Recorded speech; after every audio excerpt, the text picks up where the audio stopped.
So, good evening, everyone.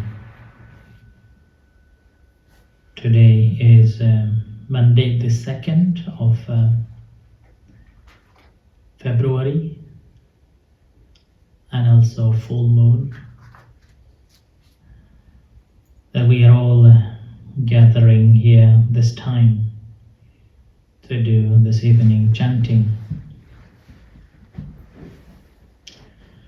So, we have here Gavin in person here, and Paul and Yvonne this evening.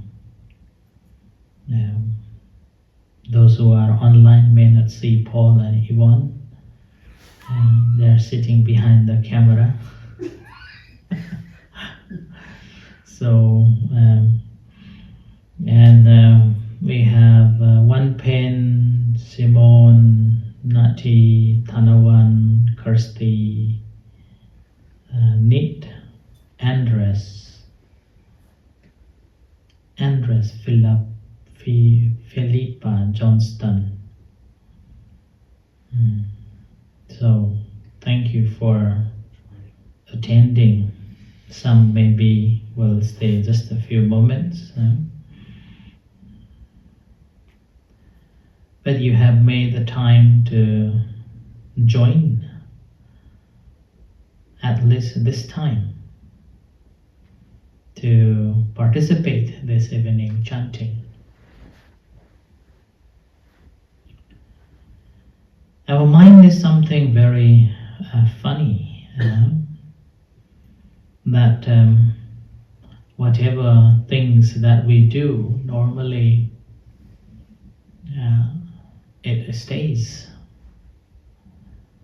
Particularly the things that we do regularly, that stays and somehow becomes the natural clock.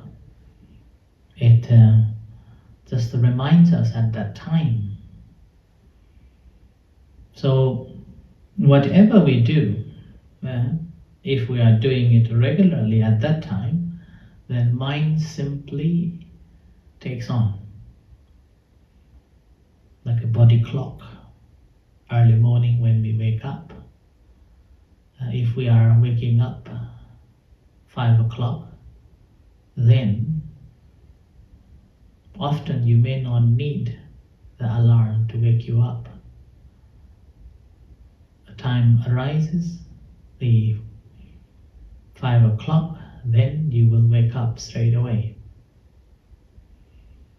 Consciously aware of that without we become conscious, because we've been doing it regularly.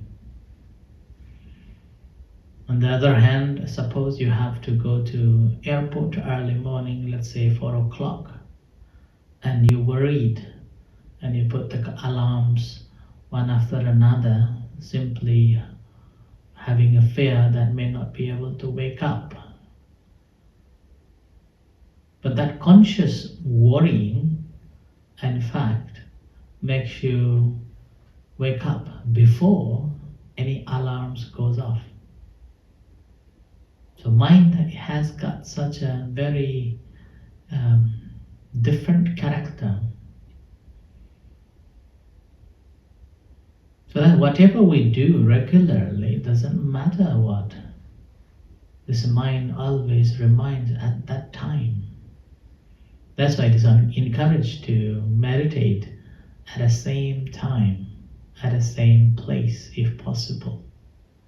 So that the very moment when you meditate on that at the same time, mind simply disconnects from other disturbances and then able to meditate much better, calms mind down quicker.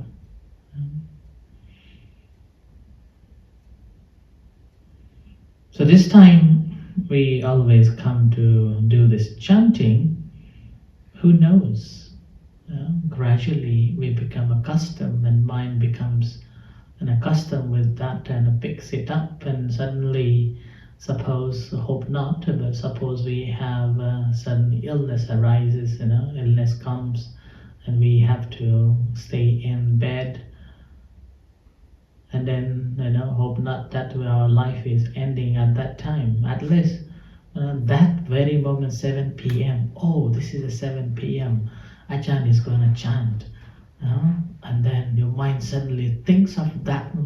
Oh, Ajahn is going to chant. I must join. That's a wholesome thought. And all the unwholesome, all the pain, all this what's going on in your heart and your mind and your body suddenly stop there, and mind simply attached, tuned in with this time, 7 o'clock, to the chanting, and suddenly mind again change from a miserable to the shiny, bright, and clear and pure, with a wholesome thought. Isn't that wonderful? Rather than miserable and thinking of this and thinking of that, and then, oh, I don't want to go, I have so many things to do, and this hasn't been done, that hasn't been done. It's like you are going to jump from this bank to the another bank, but you're still dragged by all those everything. You cannot jump, or even if you jump, you fall into the river, and then this river will take you away, like a flood takes you away, and you cannot be here and cannot be there. You're stuck, you're gone. Right? So that's why something wholesome that we do regularly is always good for us.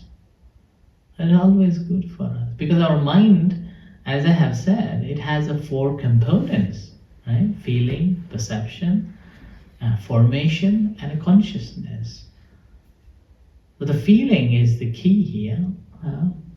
Like when we see something, straight away there is a feeling, but that feeling is very neutral, doesn't mean anything at all until you put the perception in it.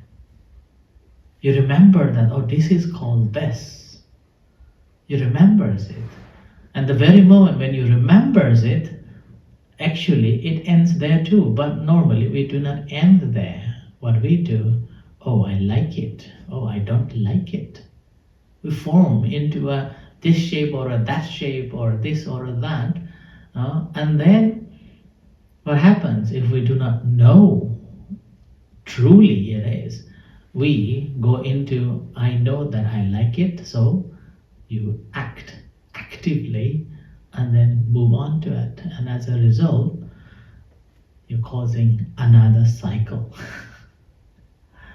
Right? Another cycle. But whereas if you have practiced well and if you have understood well, what happens? The very moment you realize, I am making this, I am making that, I'm going to get this, I'm going to get that. Now, no, stop. Stop here. That's it. And I have a strong faith that I can stop here. But the word stop is something sounds simple but very difficult to stop, especially if you are infatuated with this desire. You want to stop, but you can't, because the desire is stronger than your desire to stop. Because you haven't seen the other side of the grass. Right? So like that. You can't stop. And then what happens? You will be going into this, going into that, I want this, I want that, and moves on. There's a simile given, it's like a coconut fruit. Have you seen a coconut fruit? It has 4 layers. Can you imagine? It has 4 layers. Outer layer, which is like this thick, it's very foamy, right? Spongy. It protects. This thick, and underneath, even a thicker but very thinner. The shell. Thicker, thinner but stronger. And then inside it, the mixture, right, which is softer and also softer as well as it can be hard as well. So that's the third layer. And after that, that's very fine, right? That's even thinner than the second layer. And inside there, there's a bright, shiny, white, crunchy, right? And that is producing the juice, drinkable juice, healthier juice. That's why there is a market for the coconut juice. Not only coconut juice, there is a coconut oil nowadays, so it's a healthy one, right? And we desire for that one. So our mind is also like that. 4 layers in it. So we cognize, see, and then straight away we'll put our perceptions to it, and then we form into this or that, and then we're knowing it. Now, if we have full understanding of that, now think about, suppose nothing is disturbing you, and you're just sitting here, or wherever you are sitting, or you can just recollect yourself when you are sitting quietly and very calm and so relaxing. In that moment, where does your mind go? And where do you think your mind is? So most of the time, whether you have learned Buddhist meditation or not, most of the people will experience in the middle of our body. Middle of our body. Just like 2 fingers up from the navel. That's the place normally we feel. Our mind straight away there. But having said that, the mind is not there, but we normally feel there. Starting point is there. And that's the starting point. We create something, or we are being created. And in the same time, that is the place where we end. So that's why it's a very fascinating thing that is there. But in the meantime, if we can't feel there, or other places that we can feel is in our nostrils, that's the beginning point, the forming of it. And sometimes when we feel depressed, when we feel so anxious and unable to think about it, what we normally do is put like this, right? We press here. After we have pressed here, or pressing like 2 fingers coming and pressing, then we feel something there. We feel more relaxed, right? And we think that, oh, it makes sense, now I can think properly. That's there too. And then you may have heard the pineal gland, which is again the knowledge. So that's another place. That's why sometimes this is also known as the third eye, right? Third eye opens. So that's another place. We feel our mind. Yeah.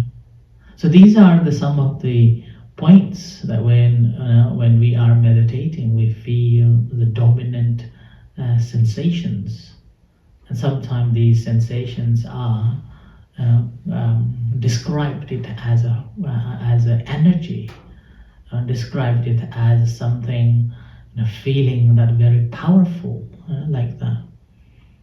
But these are basically, we have established our mind in those places, recognize those places.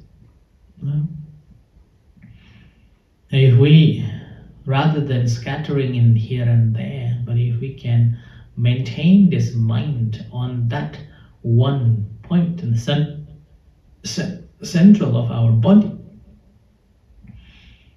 then everything just wonderful. Changes, everything changes. Yeah? Everything becomes perfect. But the problem is, in order to keep the mind in that position, we have to free ourselves from all the attachments, all the grasps. Like the simile that I just gave. You want to jump to the other bank of the river, but you are still dragged by all the possessions, all the attachments, family relations, like that. Then you cannot jump at all. Doesn't matter how hard you want, because you haven't let it go. Your attachment is still very strong. Then you cannot. The mind is not free yet. Then how can you keep the mind in the central of the central? Then if you haven't, if you haven't established the mind on the central of the central, then obviously there is no energy. No energy. The mind is just distracted, cannot stay still. Mind is not calm. So when the mind is not calm, everything is just chaos. There may be desire to do this or desire to do that, but not stable.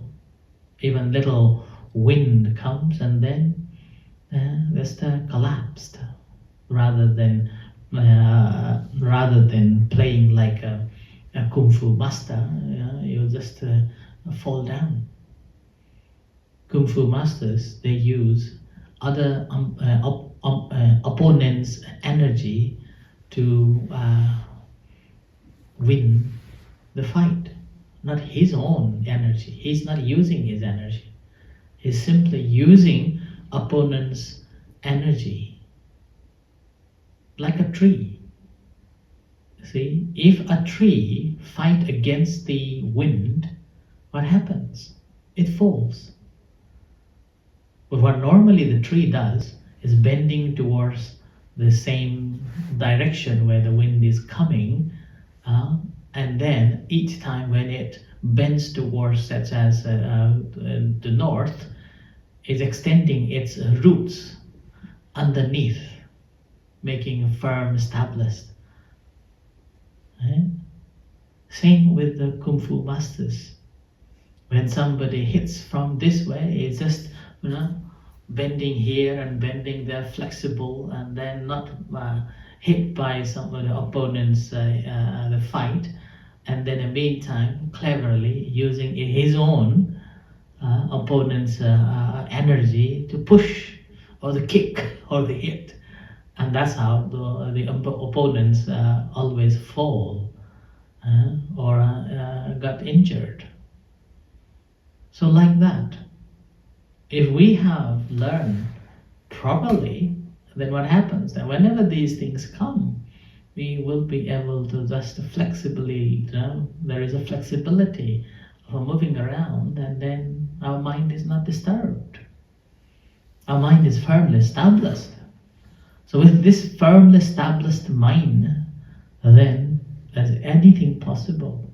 Anything, if your mind is firmly established, which is not distracted by the things that you see, the things that you hear, the things that you come to touch, because your mind is not attached to, distracted, not distracted at all. Then it's a free that you can jump. You can jump straight away to the next bank without any trouble. Otherwise, we cannot improve. When our mind is not in that free, so mind hasn't got that energy to move on. When our mind is not freed in that sense, and then not freed from the attachment, now what happens? Suppose we are in a deathbed.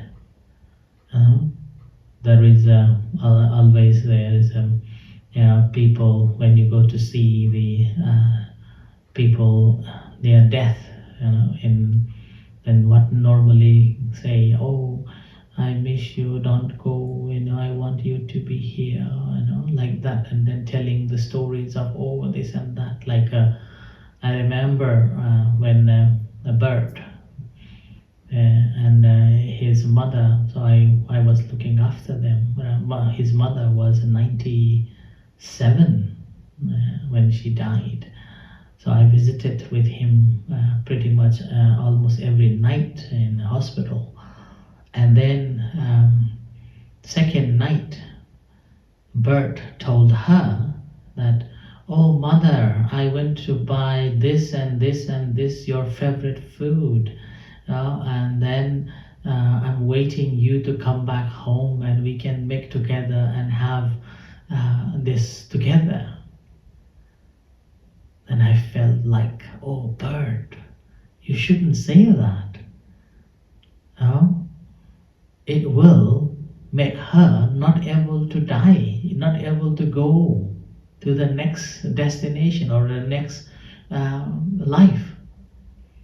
You're just giving her a difficult time, because her mind will be thinking that, oh, my son has bought this and this and this. This is my favorite food, and then my son is waiting for me to make this food together and we'll have a eat. So physically, the physical body, the continuum, the physical continuum consciousness has already weakened, can't move this anymore, but the mind cannot move on. Mind cannot move on. And now in that situation, what happens? That this mind is always hanging onto the thought of wishing to go back and do that. So with that person will be suffering more.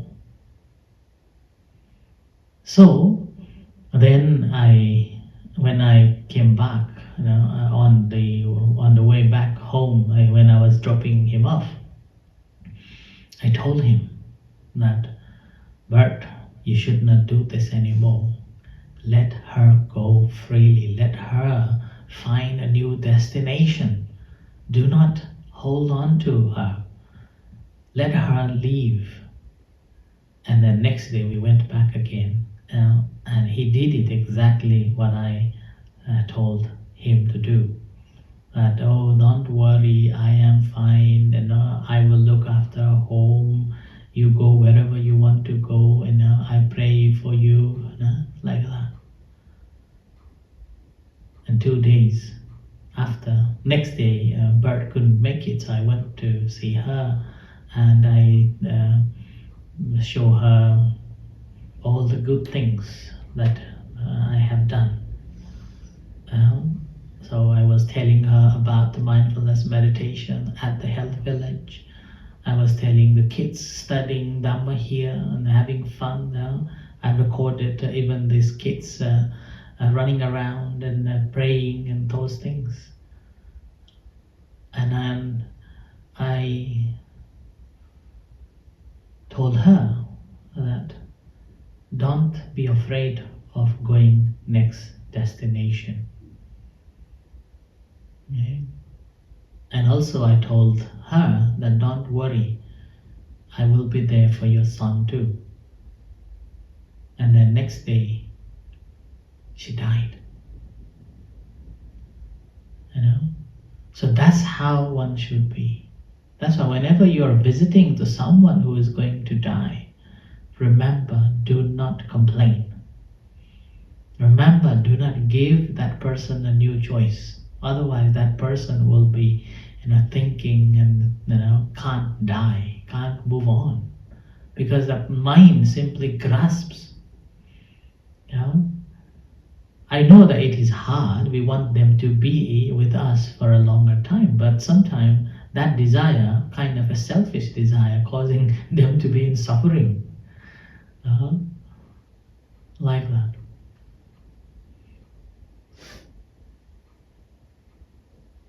There is stories of someone who's going to die but can't die because they're waiting for someone they really want to see.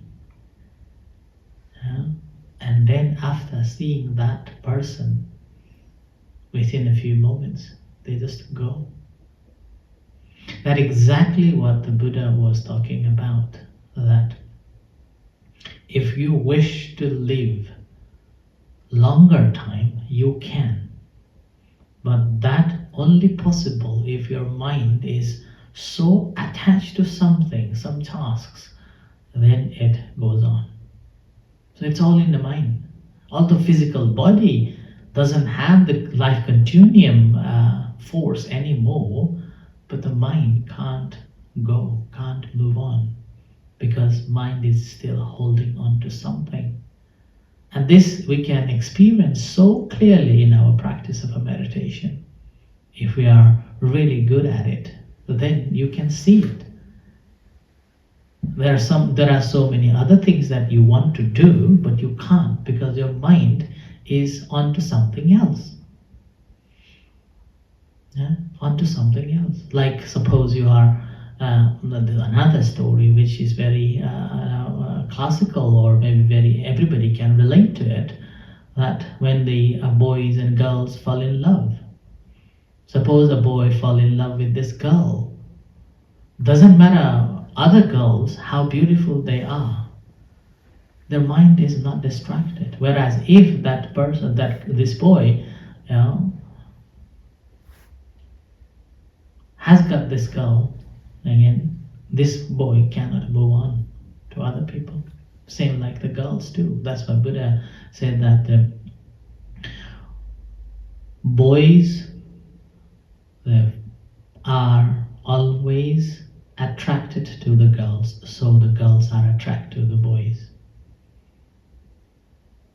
In the same time, when that person is attracted to one, they cannot replace another unless you have mentally disconnected from the first person. Then physically you may be with that person, but mentally you are completely detached. Then you can jump into anybody else. And that's same in our practice of a meditation too. If we are attached to something, then we cannot move on. We cannot get any progress.